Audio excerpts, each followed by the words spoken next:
Oh, hello there. Good morning. It's a new day in my place, and I am actually very excited because this morning, I will be opening the monopod, tripod that I bought yesterday. So I'm actually so excited that you gotta join me.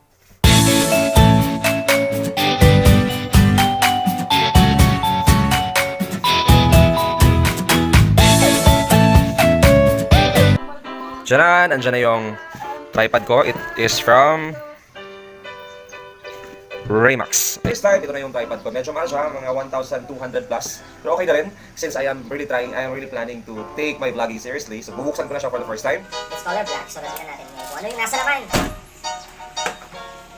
Wait. Why color pink? It's color pink. Wala ka nung pink eh. Abis na. Wala ka nung pink na gining nadali. Tinayo ko na siya. So, meron siyang pouch. Okay rin. Tapos, meron din siyang cord. Maganda yung packaging. Nashock nga lang ako, color pink yung kanyang kulay. Bakit kulay pink? Napalitan na po yung kulay pink ko na tripod. Puti na po siya ngayon. Pinalitan naman nila, walang problema. So, magsilbi na lang sana itong lesson, no? Na kapag bumibili tayo, dapat siguruhin natin na kung ano man yung gusto natin, yun yung madadala natin pag uwi natin sa bahay. This time, we will explain kung bakit ba kailangan ng tripod. I have interviewed the tendera doon, tapos ito yung sagot niya. Ayan, hi guys. So since nasira na yung monopod ko, tripod ko, I have to buy something new. Actually, I was a little bit surprised. Bakit?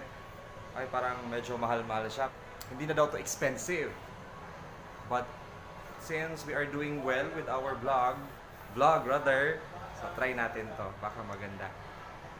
Oh ma'am, Bisaya lang ko ma'am. Nanong dapat magpalit yun og monopod or tripod ang vlogger ma'am? Para makuha ka ng area sir nga kung asa. Ay, kasi pangalan gani ma'am? Area sir. Ayan, let's take it from Ma'am Rhea. Already tried, if you want to start your own vlog, you have to buy something like this. Kasi sabi ni Ma'am, dapat makuha natin yung mas malawak na area yung makuha ng videos natin. So that's vlogging live here from Raymax. Ayan.